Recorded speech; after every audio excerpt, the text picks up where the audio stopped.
talaga ay na makahanap sila ng butas sa batas. At gusto nila maging mambabatas sila, hindi pa nga sila na upo sa Senado, sa House of Representatives, sa abusado na. Ano pa kaya kung umupo sila dito?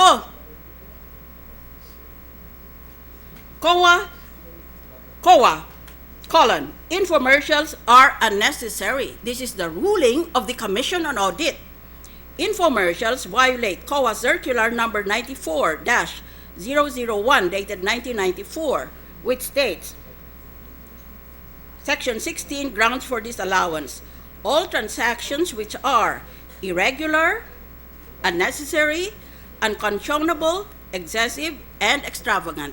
They have in fact abbreviated this into the acronym IUEE. According to COA, the audit criteria are as follows.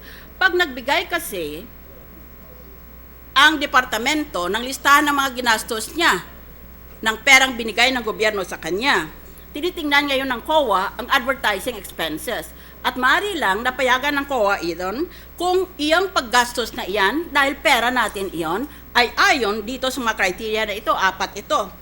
The information infomercial should contain information that the public needs to know.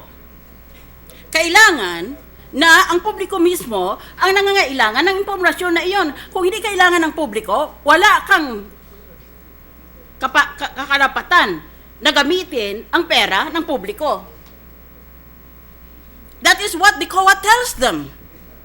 What determines necessity is the public need, not the executive official's political agenda. In their blind ignorance, certain cabinet members keep on chanting the mantra that they need to inform the public. Hindi pa Senate media, palaging ganun ang sinasabi nitong mga ito.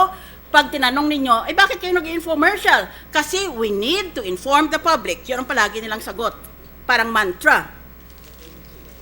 In the optimum, every government agency and every public official has a duty to inform the public, but only if the public asks.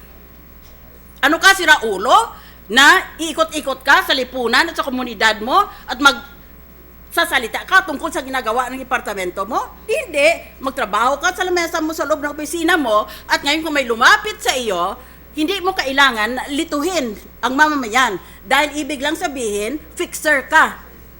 Nililito nilang mamamayan para makaalok sila, I will fix your problem. Kaya fixer. Gumagawa sila ng problema para mabigyan nila ng lunas ang sariling problema. Yun ang fixing. Kaya, meron tayong mga probisyon sa ating batas na dapat pag nagtanong ang publiko o ang mamamayan, dapat sagutin mo at turuan mo kung anong kailangan gagawin. Yan ang sinasabi ng batas. Kailanman hindi sinabi ng batas na i-advertise mo ang sarili mo or even your department because we have to wait until the public comes to our department. Whoever asked these cabinet members to inflict their grotesque faces on the TV viewing public.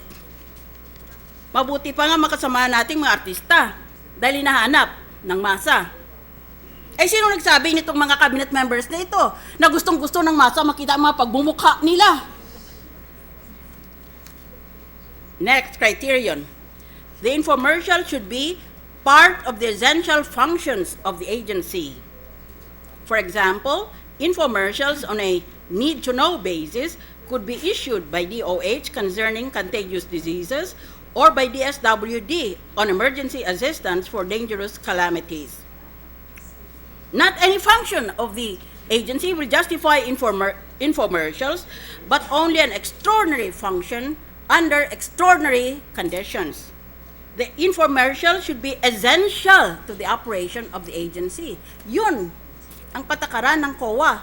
May essential ba doon sa pinanood nyo kanina ng mga infomercials ng cabinet members? Meron bang kailangan malaman ng publiko? Ilang minuto yan. At ang mahal-mahal ng television, nagsayawan lang ang matandang cabinet member at hindi pa bagay sa ginagawa niya. At may artista pa. Merong professional singer. Next criterion, the infomercial should be authorized by a line item in the budget. And last, the infomercial should have been processed in accordance with RA number 9184. This is the Procurement Act. Next slide. Almost all of the infomercials flunked this fourfold test for legality under COA Circular Number 8555A. Expenses for advertisements of anniversaries, etc., in newspapers, TV, or radio, merely for publicity or propaganda purposes, are unnecessary and should be disallowed, except when the nature of the agency's mission would require such expenses, as in the case of promotion of trade and business. Here are some COA audit observations on the greed and abuse of executive officials. Secretary Sihuko, these are the words of the COA. On 27 February 2008, the COA declared as unnecessary his advertising expenses in the sum of 12.3 million.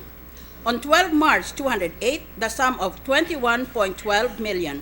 And on 24 June 2009, the sum of 18.4 million.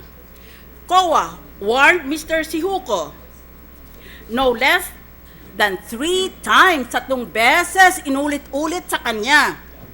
Huwag kang gumastos ng pera ng gobyerno ng ganyang paraan dahil malamang hindi namin i-aprobahan iyan at kailangan ibalik mo yan sa gobyerno. Yan ang mangyayari kasi if the COA disallows your expense.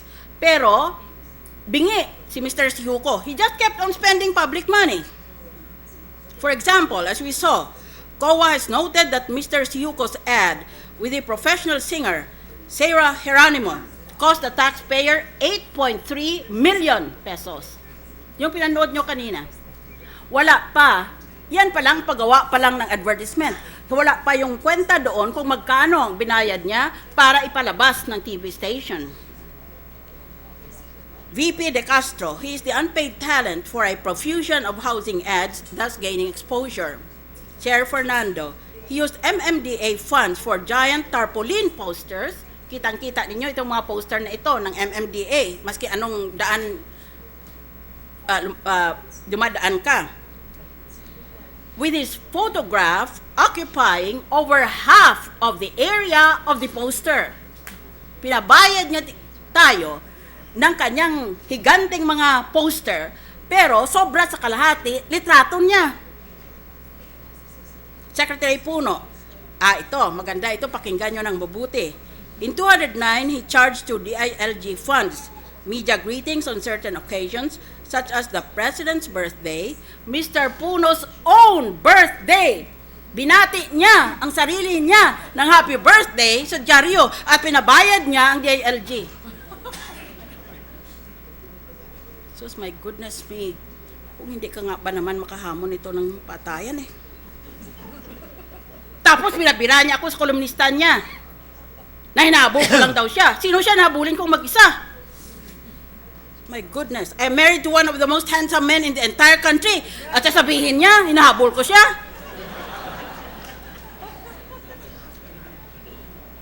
Masyado namang narcissistic ito. Secretary Duque, he appeared in ads concerning dengue, smoking, and generics. Secretary Lapus, he appears in ads for Brigada Escuela, for which DepEd funds were used to pay the Philippine Information Agency. Secretary Pangandaman, JAR, JAR, ads showed him and the President.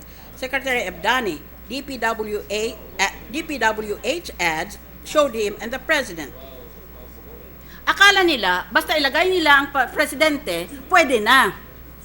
The President can appear in public notices, or even in these infomercials, because according to the principles of international relations, in the entire international community, only the president of the country speaks for the country. No other, unless she has given her authority to that cabinet official, maybe the Foreign Affairs Secretary, to do so.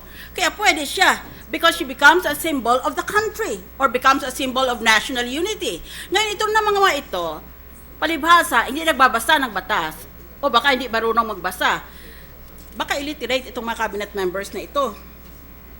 Akala nila, basta isama nila si Pangulo sa kanilang mga litrato, pwede na. Hindi. Chair Genuino, He appears in PAGCOR ads which are unnecessary